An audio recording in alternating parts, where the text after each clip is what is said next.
Excited to have our guest today, Kyle Maynard. He's an entrepreneur, a speaker, New York Times bestselling author of the book No Excuses, award-winning extreme athlete, the first man to bear crawl to the top of the highest mountain in Africa, Mount Kilimanjaro. It's over 19,000 feet, and the summit of Argentina's Mount Aconcagua, the highest peak in both hemispheres. You have maybe seen Kyle. He's been all over. He has been described by Arnold Schwarzenegger as the real deal, a champion, one of the most inspiring people that Arnold has ever met. Oprah Winfrey calls him one of the most inspiring young men you will ever hear about. There's so many accolades here, Kyle, that I can't read them all. You've got 2 ESPY awards, and it goes on and on and on. But what's even more remarkable is your mindset and how you've been able to do it with the rare condition that you've been born with. So I want to introduce you now, Kyle, and thanks for taking the time to be with us today. Yeah, thank you for having me. And you did a superb job with the mountain pronunciation. That's no small feat. So I won't lie, I had to go and Google search pronunciation, and I practiced it a couple of times. It's paid off. And I said, in my thought, I hope I don't mess this up when I read it. So, but luckily we're pre-recording, so I could retake if I needed to. But you confirmed that I did it right. So take us back. Just kind of tell us about your early years, and just tell me about your family environment. Tell me about the condition that you were born with. I want to get our listeners to just get to know you if they haven't heard about you yet. Yeah, sure. So to paint a picture for people, basically, I was born a congenital quadruple amputee. So my arms and at my elbows, my legs, and at my knees, and there was really no medical diagnosis as to what caused that to occur. It was just kind of, from the early going, my parents just did their best to try to make it as normal as possible. And, sort of an easier said than done thing. But, they managed to do that and kind of pulled an ultimate Jedi mind trick and not focus so much on the disability and instead focus on just helping me figure out how to do stuff. And, so it's resulted in some pretty cool adventures as you got to list out a few of them. And, and who knows whatever else is on the horizon now. But I feel like I've been very, very, very fortunate. Kyle, your story is tremendous, and I'll tell you, as I was on the treadmill today, and I don't love exercising, and I knew we were talking today, and I was just trying to do an extra half mile, and I'm like, what a baby I am. I can't do a half mile, and this guy's climbing to the top of these giant mountains, and that helped me get through my half mile, which I know is nothing to you, but to get that extra win in, I had that motivation, so I appreciate that inspiration.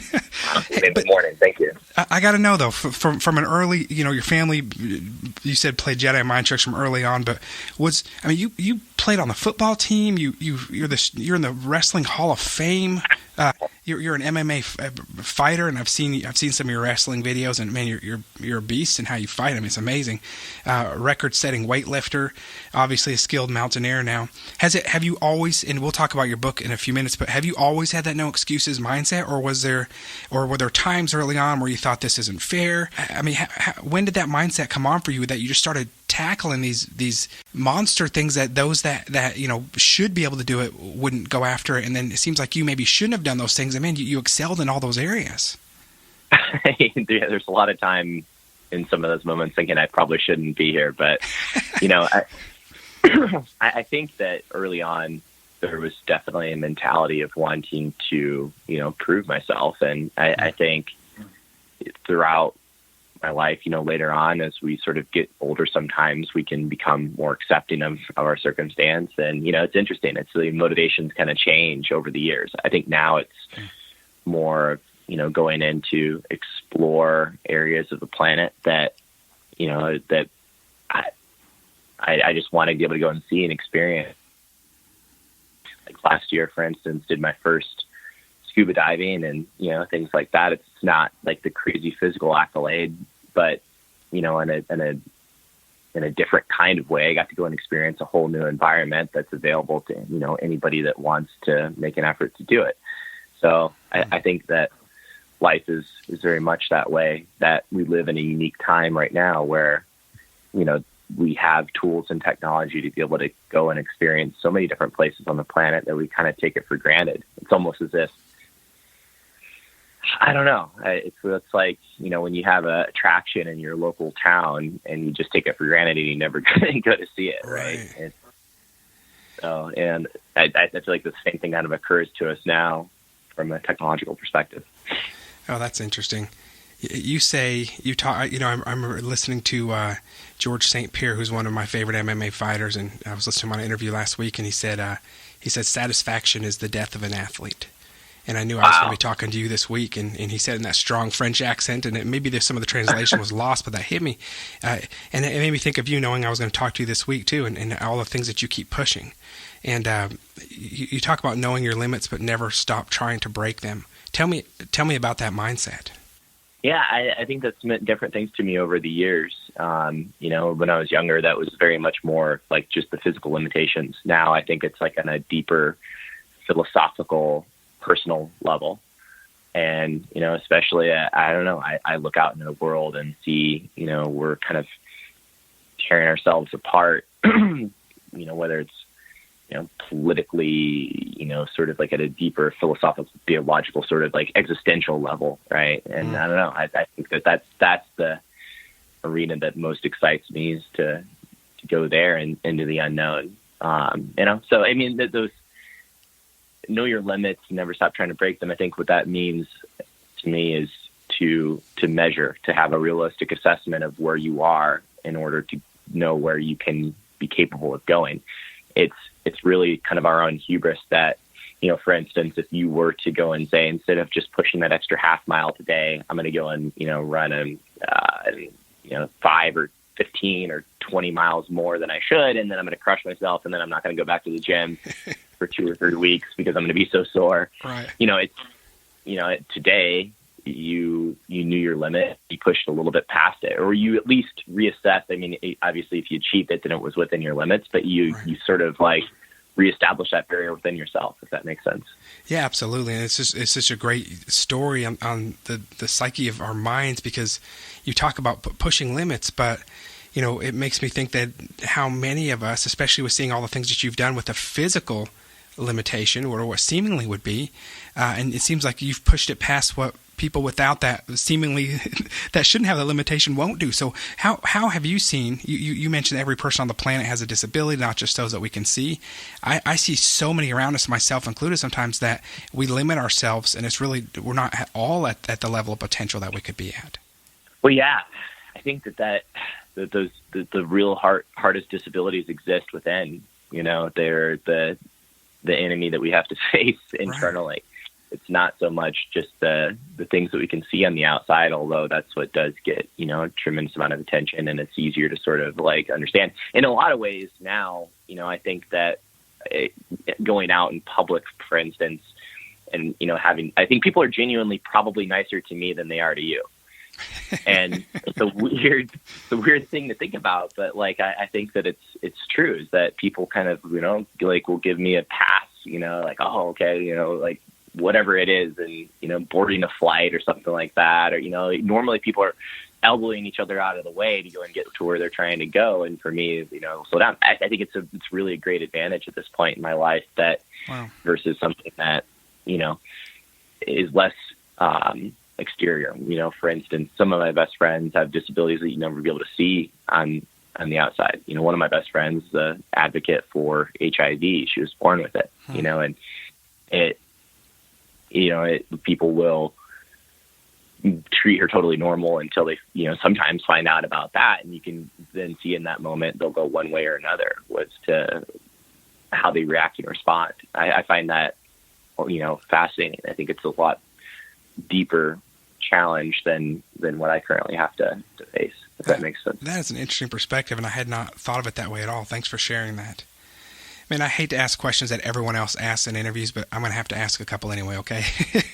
I try to change them up, but sometimes I'm just curious. So I got to know, and I know you've heard this, but talk to me about, I know I'm not going to try to pronounce that Argentina's mountain again, because I don't want to mess it up again. We'll dub it back. Yeah, you're 1 for 1 right now. That's right. Let's stay with where we're at. But talk to me, though, about the first one, because that's the first time to me seems the most daunting.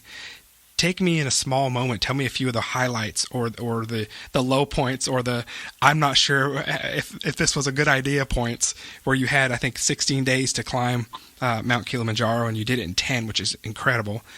Give me a couple highlights of that trip, because it was your first one, so it's probably pretty memorable for you.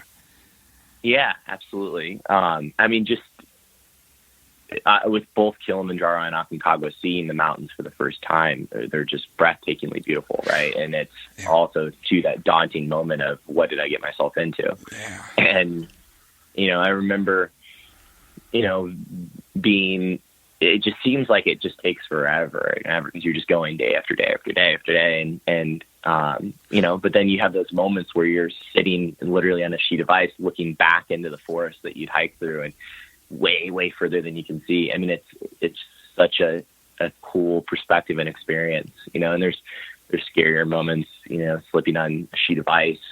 I did in Kilimanjaro a little bit in, pitch black early in the morning, and just those kind of moments that definitely like wake you up. I had a watermelon-sized boulder shoot past me on Aconcagua that was probably going 50 or 60 miles an hour. Wow.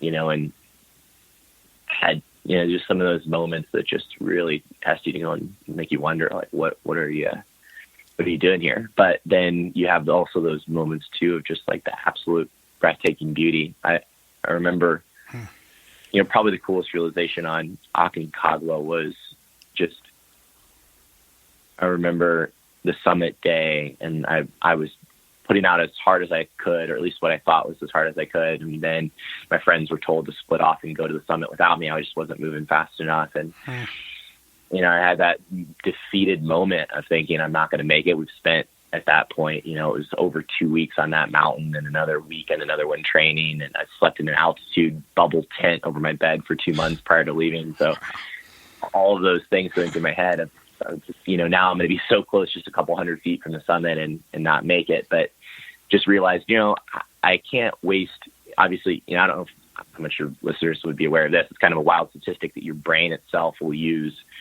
20 to 25% of the total calories that you consume. Wow. So I thought, I can't waste a single calorie of energy on a positive or negative thought right now because I'm not there. So I just really just have to focus on what is directly in front of me and just stay there. Yeah. Literally just focus on that, forget everything else, and just try to turn it into a game of, and I'm going to do this 3 feet at a time. And there's a mantra that I go to in those moments of just saying, not dead, can't quit. And just repeat that, just the 3 feet at a time, not dead, can't quit. And then all of a sudden, I was there. So. Wow. And what's interesting to me, because I have the stats in front of me here, you were over 20,000 feet at that point. Yeah. And which is higher than you climbed Mount Kilimanjaro. Wow. Not dead, can't quit. That's right. Yeah, it was my friend Richard Makowitz, who battled a brain tumor last year that unfortunately got him. And I know he lived it right up until his last moment. He was a Navy SEAL and host of a few TV shows. Just an amazing mindset. What's that feeling of accomplishment like when you get to the top? I mean, you do or what is the reward moment? That's what I'm even more curious about, because it seems quick at the top, or is it the whole journey itself? Where in there do you find your satisfaction? Because not dead, can't quit, not using any emotional positive or negative energy because you can't burn the calories with thought because you need everyone to put 3 feet ahead of you at a time. Where's the satisfaction? That one, it really, we spent, it was maybe 45 minutes on the summit or something like that. And, I jokingly, half jokingly say my favorite bucket list achievement was I literally had to strip down and use the bathroom on the summit because I hadn't gone all day. And then at one point I was probably the highest naked person on the planet. So it was, but yeah, really that time there sitting, it's the highest peak of the world outside of the Himalaya. And, you're looking deep into almost into the coast in Chile and over into deep in Argentina and see. It's just absolutely so beautiful. I think because that one was the one that was the scariest in terms of pushing that close to the edge and wondering, sometimes you can overdo it. You push too far and you don't come home. And I don't know. There was just something intensely satisfying about having left everything on the line and known that if it had gone any other way, that it wouldn't have worked. So that was a really special moment. Wow. Thanks for indulging me on that story. I've been so curious about what that experience was like. So let's talk about your book for just a minute. You've been on so many shows, Oprah, Larry King Live, so many, but your book, No Excuses, New York Times bestseller. Tell me about some of the principles in this book. Tell me about your No Excuses philosophy. I know you're going to be at this event that we're a media sponsor for, talking to a sold-out crowd of professionals and executives about these concepts. What does that mean? Tell me about No Excuses and what it means for you. And then with part of that, what's your mission to share with others? Yeah. The book itself was so long ago. It feels like a different life. It was, wow. And there was no mountaineering when I had wrote that, or MMA, even. Wow. I was, wrestler. So it was a while back, but it was amazing too, that just presented so many opportunities to be able to go and help. I mean, there's nothing that feels better than helping someone else on their hero's journey, right? And to see people and what they're able to go and do. It's really, we do sometimes get caught up in like sort of like that, narcissistic, self-centered kind of like world that we live in with like the digital age, right? But it's really like there's nothing more gratifying than seeing other people wake up to who they are and their potential in life, and whatever regard that is. Because I genuinely believe that, maybe not with everyone, but the vast majority of people, when they pursue what it is that is their bliss, then they're going to do something that is, usually going to make the world a better place. And, and I think that attitude, one of my mentors taught me this lesson of like a double bottom line, that everything that he would take on, he would have this attitude of purpose and profitability. So I think that there's, like great rewards that come from achievement, but the true meaning in life, I think, is like carrying a bigger load for your community, for your friends, for your family, like, being someone that can help other people. That I think is just really, I don't know. I think it's a big aspect of what gets me excited. Or, see people too, just go on their adventure, their journey, whatever it is to experience in this existence itself. Seeing someone that says, I'm going to ride my motorcycle across the country, or, I've always wanted to go and travel to this place or do this thing. It's like, the time is not, we're not getting more time, right? Right. Like, it's just, we gotta go out and experience it. So your story's inspirational. Obviously, the way you have lived your life to accomplish so many things has been very inspirational. Is there anything big that's next for you that you can talk about? Any more mountains? Any small things? What's next for you? Yeah. Well, one of my biggest focuses right now is, as you said, I have been fortunate enough to have other people tell my story, but there have been a lot of things that, directions that were taken with it that maybe I would have done something different. So I thought, anything done right, do it yourself, right? So I went and just been trying to teach myself, a lot more like filmmaking and editing, all of that. And it'll be interesting to see, I think, what happens with that in 2019. And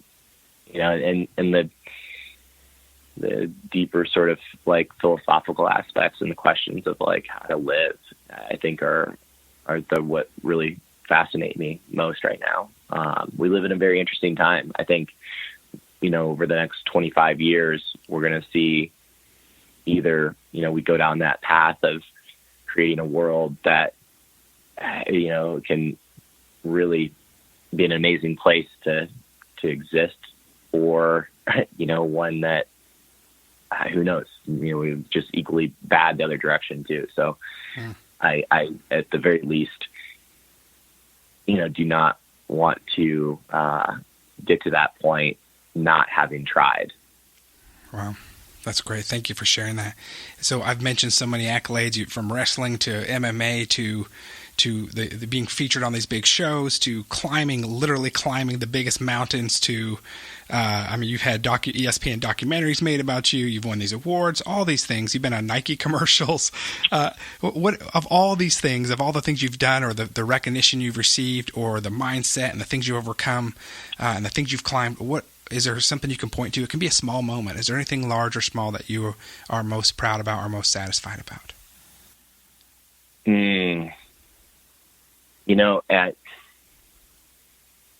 this sounds kind of like silly, but I think all of the awards or accolades have taught me that awards and accolades are not where the meaning is. And it, I think just a couple of days ago, one of my buddies, who was just a normal college kid, going in to take his final exams, got strep and got really sick, came home for Christmas break, literally would be come flying home right now, and woke up. They went to the hospital and woke up 3 weeks later, quad amputee. This is 2 years ago. And he just texted me a photo from the summit of Mount Kosciuszko, the high peak in Australia. Wow. And, that's pretty cool. Like, I don't know. I'm almost like philosophically opposed to like awards and things of that nature in the future. A lot of like our culture gets so centered around this like recognition for silly stuff. Yeah. And that though is like, that to me is moments like that, are that's what it's all about. Your moments are in the adventures themselves. Yeah. I mean, what else is it? It's like you get this piece of metal or plastic, to go and recognize something that you did. It's all temporary. It's all going away. You don't need any of that stuff. You need the experience and ultimately who you share it with. Well, Kyle, you know that, but I know from being in the advertising and marketing world that I'm in, that so many times people build up their persona and their story and are starving for recognition like that. And I often talk about when you strip that away, what's left, especially when you build that if it's not meaningful. So you know that, but I'm glad that you're sharing that with others. When you go and you're starving for something and you eat junk food and then 2 hours later you're still starving. So, That's a great analogy. Hey, Kyle, I want to be respectful of your time, but just is there any final thought you want to share with our listeners? We're super excited about this event that you're going to be at in Palm Beach. The Get Down to Business Lunch presented by the Breakers and the Business Leadership Series is excited to be an official media sponsor. We'll give some other plugs post discussion today, but what other final thoughts do you want to share with us today? A final mindset or final encouragement?